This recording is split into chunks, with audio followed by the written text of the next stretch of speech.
It's with our fantasy that we first meet the unknown, right? Well, look, say you're going out with a new person. It's like, what do? You project a fantasy on them. And then you fall in love with the fantasy. And aren't you stupid? Because you're going to find out that the match between your damn fantasy and the actual person is tenuous at best. And so Jung would call that a projection of either the anima or the animus. You know, the anima is what a man projects onto a woman he finds desirable. It's like, oh, she's the perfect woman. It's like, well, how do you know that? You've like seen her for 4 seconds, you know, but it grips you. And the same thing happens in the opposite direction. And it's an action of instinct, you know. It's like you fall in love with the image. But interestingly enough, what you do in a relationship that works is that you actually, I think that what you see, it's a rough approximation, when you project the ideal and fall in love with it, you see what could be.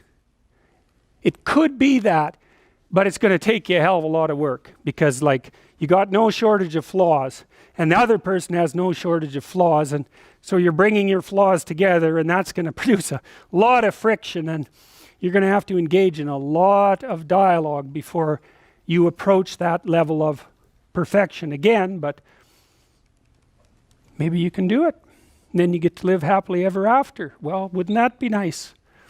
Well, so the unconscious meets the unknown, and it meets it with imagination and fantasy and dream and art. That's how you take, see, you don't just go from what you don't know to fully articulated knowledge in one bloody leap. You can't do that. You have to extend pseudopods of fantasy and imagination into the unknown. That's kind of what theorizing is like, right? Even scientifically, you know, you don't know something scientifically, you generate a theory. Well, it's an imaginative representation that your unconscious is helping you generate. And so you meet the unknown with fantasy. That's what the unconscious is for. From the psychoanalytic perspective, that's what dreams do. And you can see why. You dream about the future. You know, it's like, well, what's the future going to be like? Well, you have a little imaginative story going on, and it's like, you don't really create it. It's sort of, you watch it unfold. You know, maybe you can tweak it here and there, but it sort of comes to you from wherever the hell things like that come from. You know, the unconscious, that's the psychoanalytic answer. It's not really much of an answer, because it's more like a representation of a place that we don't understand. But that's where creativity comes from. And I mean, some people are really creative right down to the bloody core. So in my clinical practice, I often see people who are high in openness because they're attracted to me because they watch my lectures. And you have to kind of be high in openness to like my lectures. So because, well, you do, because they go everywhere, you know, and they're not necessarily very orderly.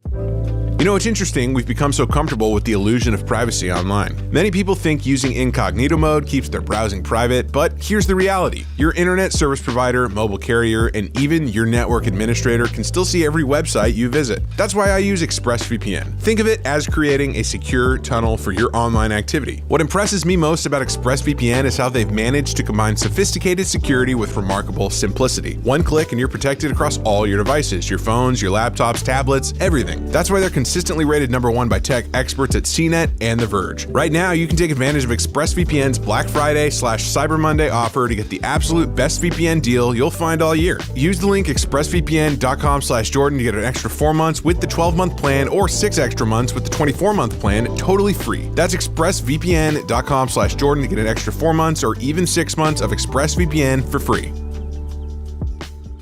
So anyways, lots of my clients are really high in openness, and they're funny people often, especially if they're smart, because sometimes they have the most nihilistic intelligence you can imagine. It's just self-critical and nihilistic and brutally brutal, man, and smart. And so they just criticize themselves out of existence. And so often I have to just try to get them to quit listening to their chattering self-critical rationality and go out and create something, you know, with their massive creativity. And as long as they're doing that, they're engaged in the world and happy as hell. But as soon as that self-critical rationality comes in and shuts down the creativity, they're just like walking corpses, you know. And it's because if you're really open, like you're a tree, and it has some trunks, and you know, your most prominent trait is the most lively trunk. And if you're a creative person and you're not engaging in a creative enterprise, you're like a tree that that has had its vitality amputated. And so this is not trivial. This is deeply, deeply, deeply rooted in your biology. And those are people often who have like dream lives you just can't believe. I have one client, he has like 4 spectacular dreams a week, and most of the time we just spend discussing them. I mean, God. And I had another client who could be lucid in her dreams, which is more common among women. She could ask the damn characters what they represented, and they would tell her. It was like, okay, that was pretty weird. And like a lot of the things they told her were really helpful, and they were not things that she wanted to hear. She basically, one of them told her if she was going to live, she'd have to go visit a slaughterhouse. And the reason for that was because she was raised as a little princess and protected from horrible Mother Nature until she hit puberty, in which time she turned into an evil villain, because that's how the family worked. Perfect child, evil teenager, overnight.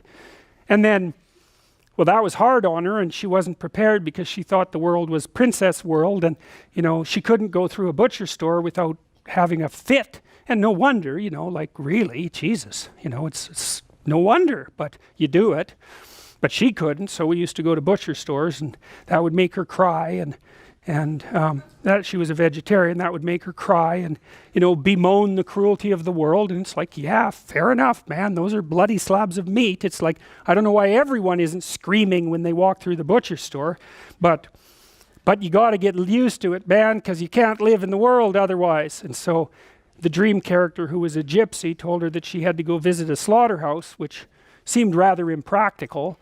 And so I asked her if she could think of anything else to do, and she thought, well, why don't we go visit a funeral home and watch an embalming? And I thought, oh, good. That sounds like a fun way to spend a day. And so I phoned up a funeral parlor,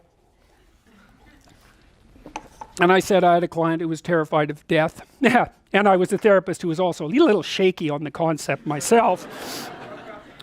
And so they had no problem with that. They deal with death all the time, which is really something to think about, right? A human being can actually have an occupation where they do nothing but deal with death, and they don't go stark raving mad. It's like, what the hell's up with that? It's like working in a palliative care ward where your clients that you know have a relationship, all they're going to do is die this week, next week, the week after.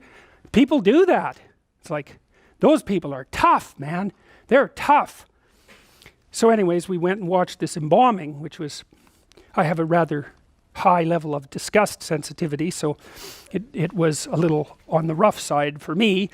But she sat there, and first while she was not, we were outside this little room, she was not looking at that, man, no way. Then she'd kind of go like this, and you know, that was pretty good. And then she'd go like this, and then she'd go like this, and then she watched it. And then she asked if she could go in, and she put on a glove and she touched the body, and she didn't have a fit, she didn't have a panic attack. And so she walked away from there learning that there was a hell of a lot more to her than she thought there was, and that she could see things that she didn't think she could see and live. And after that, she sort of had a touchstone. It's like, well, I'm kind of afraid of this. Well, is it as bad as going to see the embalming? No, it's not that bad. Well, I guess I can do it. It's like an initiation, right? She had an initiation. And so did I, you know. And I learned a lot from doing that. I learned that one of the things you need to do if you're going to be a human being is to prepare yourself to be useful in the face of death. And so when you have a parent that dies, which, you know, shatters people's ideas, often they can't even think about it. If you can't even think about that, man, you've got some thinking to do. Because you need to be able to at least think about that, because otherwise you're just going to be a wasteland when it happens. And you never know, you could even have a higher ambition. Maybe you could even be useful when it happens, instead of being part of the heap of destroyed people who also have to be taken care of. You know, and that's brutal. You have to be brutal to be useful in the aftermath of your parents' death. You know, you don't get to crumble and fall apart, and no, you have every reason to. So you got to be kind of some tough monster to manage that. But do you want to be useful in the face of tragedy, or do you want to be pathetic?